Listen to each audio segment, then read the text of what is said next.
चला तर मस्त अशी चमचमीत झणझणीत आज आपण चवळीच्या शेंगाची भाजी बनवूया। बघा फ्रेश अशा मी इथं चवळी घेतलेल्या आहेत, मस्त अशा कवळ्या घ्यायच्या आहेत आपल्याला चवळीची भाजी जेव्हाही कधी करायची असेल तेव्हा। बघा एकदम अशा कवळी मी इथं चवळी घेतलेल्या आहे। आपल्याला समोरच्या आणि चवळीच्या पाठीमागला जे भाग असतो ते कट करून असा काढून द्यायचा आहे आणि असं मीडियम साईजची आपल्याला चवळी अशी कट करून घ्यायची। जास्त लांबही नाही आणि जास्त जाडसरही नाही आणि जास्त अशी बारीकही नाही, मीडियम साईजची आपल्याला चवळी कट करून घ्यायची। बघू शकता मी असं पाठीमागलं देठ आणि समोरचं देठ हे काढून टाकलेलं आहे चवळीचं।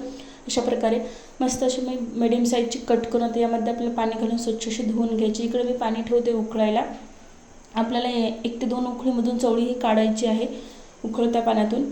खूप अशी मस्त भाजी लागते। अशा पद्धतीने तुम्ही नक्की एक वेळेस बनवून बघा, खूप मस्त अशी झटपट आहे, काय वेळही लागत नाही। बऱ्याच जणांना ही चवळीची भाजी आवडत नाही, पण तुम्ही अशा पद्धतीने जर एकदा बनवली तर नक्कीच तुम्हाला आवडेल। मस्त असे पाण्याला उकळी आलेली आहे, मी त्या पाण्यामध्ये ही चवळी टाकून देते।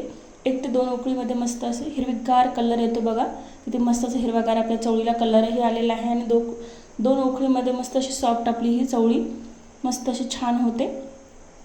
तर 2 उकळ्या होईपर्यंत पण वेट करू।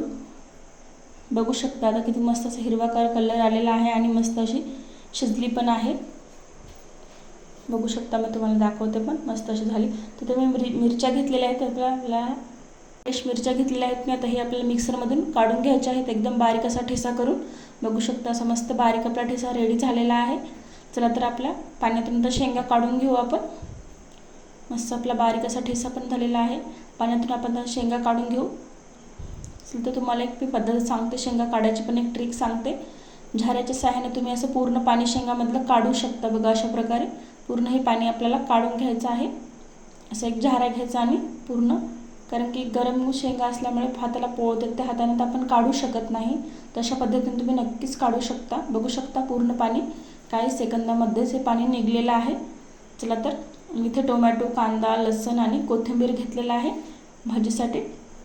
आता मी कढईमध्ये थोडंसं तेल घालायचं। तेल आपलं गरम झालंय की त्यामध्ये आपल्याला कांदा घालायचा आहे, लालसर होईपर्यंत परतवून घ्यायचा आहे।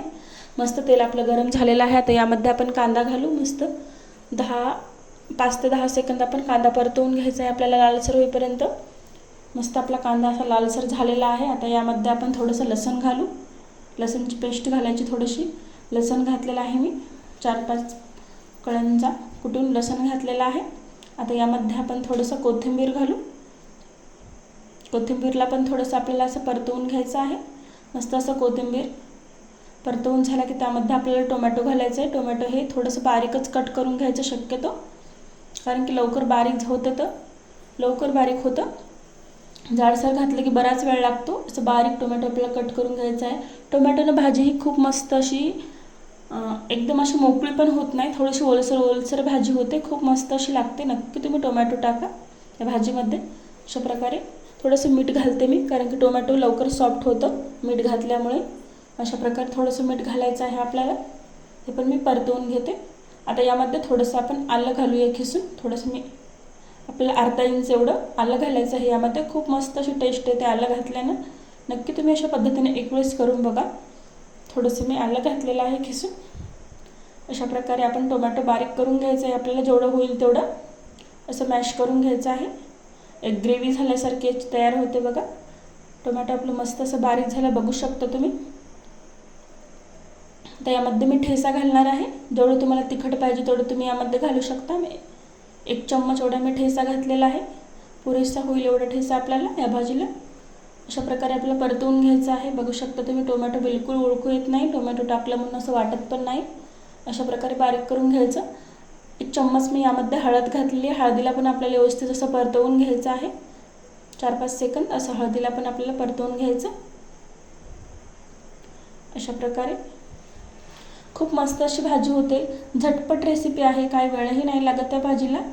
आता यामध्ये आपण ते चवळीच्या शेंगा उकडून घेतल्या होत्या ते याच्यामध्ये टाकून द्यायच्या आहेत। तर पूर्ण आपल्याला अशा प्रकारे टाकून द्यायचे आणि याला परतवून घ्यायचं मस्त असं छान। बघू शकता मस्त असा वास येत आहे, सुवास आपल्या भाजीचा मस्त। वाव, मस्त आपली भाजी झाली आहे। बघू शकता तुम्ही किती मस्त अशी दिसत आहे। एक वेळेस तुम्ही अशा पद्धतीने नक्की बनवून बघा, नक्की तुम्हाला ही चवळीची भाजी आवडेल। बऱ्याच जणांना ही आवडत नाही, जास्त जाडसर चवळी आपल्याला घ्यायची नाही, जास्त त्याची भाजी छान होत नाही, एकदम आपल्याला कवळी घ्यायची ही चवळी। आजची रेसिपी कशी वाटली कमेंटमध्ये नक्की सांगा। व्हिडिओ आवडला असेल तर एक लाईक करा, शेअर करा, चॅनलला सबस्क्राईब करा. असेच तुम्हाला नवीन नवीन रेसिपी व्हिडिओ बघायला मिळतील. आपल्याला बेल आयकॉनला प्रेस करा, सर्वात अगोदर नोटिफिकेशन तुमच्याकडे येईल. तुम्ही व्हिडिओ कुठून बघता ते पण कमेंटमध्ये नक्की सांगा. आपला व्हिडिओ कुठपर्यंत पोहोचला ते पण आपल्याला कळेल. थोडीशी मी कोथिंबीर घातलेली आहे वरतून. बघू शकता किती मस्त आपली भाजी झालेली आहे रेडी. तुम्ही टिफिनमध्ये देऊ शकता आणि अशी तोंडी पण रात्रीच्या जेवणासाठी पण करू शकता. अशी सुकी भाजी मस्त अशी लागते. मस्त आपली भाजी रेडी झालेली आहे. बघू शकता किती मस्त अशी. तुम्ही पाणी पण टाकू शकता जर तुम्हाला ओलसर पाहिजे असेल तर. चला भेटू.